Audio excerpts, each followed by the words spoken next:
রাজনৈতিক দলের লোকজন আমাদের রক্ত নিয়ে তারা রাজনীতি করে। শিলং ফিরোজ সালাউদ্দিন আহমেদ তিনি বাংলাদেশের মানুষকে সংবিধান শিখায়। এই বাংলাদেশের মানুষের খেটে খাওয়া মানুষ, আমাদের মা বোনদের সন্তানরা রক্ত দিয়ে যায়, কিন্তু এই সুবিধাবাদী এই রাজনৈতিক দলের লোকজন আমাদের রক্ত নিয়ে তারা রাজনীতি করে।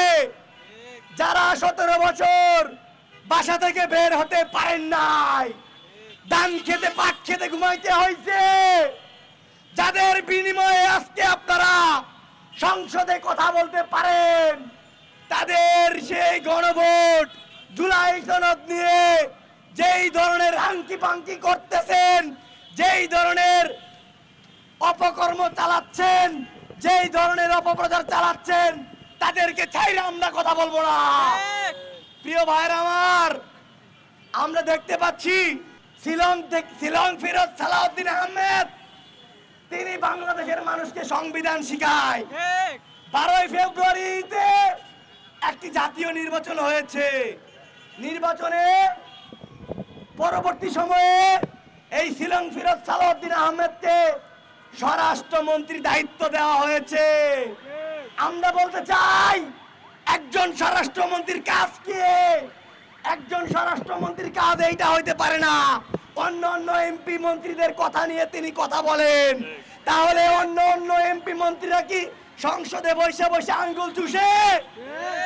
আমরা বলি, আমরা দেখি, আমরা শুনি, আমাদের বাংলাদেশের বিভিন্ন জেলায়, বিভিন্ন উপজেলায়, বিভাগীয় শহরে ধর্ষণ হয়, খুন হয়, ছিনতাই হয়, চুরি হয়, প্রকাশ্যে চাঁদাবাজি হয়, কিন্তু সেই মামলার আসামিদেরকে অ্যারেস্ট করা হয় না।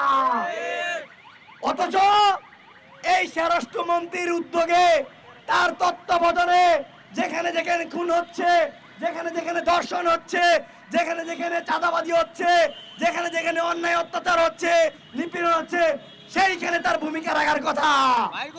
কিন্তু সে সংসদে আজকে প্রায় 2টি মাস অতিবাহিত হয়ে গেছে, এখনো পর্যন্ত সে এই বিষয়ে কথা বলে না। সে কথা বলে সংবিধান বিষয়ে। আরে বেটা, তুই কে রে? তুই তো ছিলি শিলংয়ে, তুই তো এই জুলাই গণঅভ্যুত্থানে অংশগ্রহণ করিস নাই, তোর তো কোনো সন্তান আহত হয় নাই, তোর তো কোনো ছেলে শহীদ হয় নাই। কাজে গণভোট নিয়ে কোনো নয় সই করতে দেওয়া যাবে না। ভাইরা আমার, আমরা দেখি কাউকে গুম করা হইলে, কাউকে আটক করা হইলে তার উপর নির্যাতন চালায়। আরে বেটা, তুই যে বলিস তোকে গুম করা হয়েছিল, আরে বেটা, যদি গুম করা হয়ে থাকে, একজন গুম করা ব্যক্তিকে শারীরিক ভাবে নির্যাতন করা হয়, খাবারে কষ্ট দেওয়া হয়, পোশাকে কষ্ট দেওয়া হয়, তার শরীরের ভারসাম্য ঠিক থাকে না। আরে বেটা, তোর তো কিছুই হয় নাই, তার মানে তুই জামায়া ধরেছিল, এটা আমরা বুঝি। এবং এই দিল্লির প্রেসক্রিপশনে তুই চলছিস। আমরা স্পষ্ট করে বলি, বিপ্লবীরা বেদব হয়, বিপ্লবীদের ভাষা খারাপ হয়। বিপ্লবীরা বেদব না হয়তো এই খুনি হাসিনার মতো একটা দোসরকে বাংলাদেশের মানুষ থেকে বিতাড়িত করতে পারতো না, চোখের উপরে চোখ রেখে কথা বলতে পারতো না। প্রিয় ভাইয়ের আমার, আমরা রাষ্ট্র সংগ্রাম ফোরাম বলে দিচ্ছি, রাষ্ট্রের প্রত্যেকটা যৌক্তিক দাবিতে কথা বলে যাব, রাষ্ট্রের মানুষের পাশে দাঁড়াবো। যদি এতে করে আমাদেরকে অ্যারেস্ট করা হয়, গুম করা হয়, মেরে ফেলা হয়, আমরা ভয় পাই না। আমরা তারা জুলাইয়ের সৈনিক, যারা মৃত্যুর জন্য প্রস্তুত থাকি দৈনিক, আমাদেরকে হুমকি দামকি দিতে আসবেন না। আমরা দেখি আমাদের প্রোগ্রামের পরে বিভিন্ন রাজনৈতিক নেতারা আমাদেরকে হুমকি দেয়, যদি তাদের বিরুদ্ধে কথাবার্তা বলি। আরে ভাই, যারা অন্যায় করবে তাদের বিরুদ্ধে আমরা কথা বলবো, এখানে কাউকে ভয় আমরা পাই না।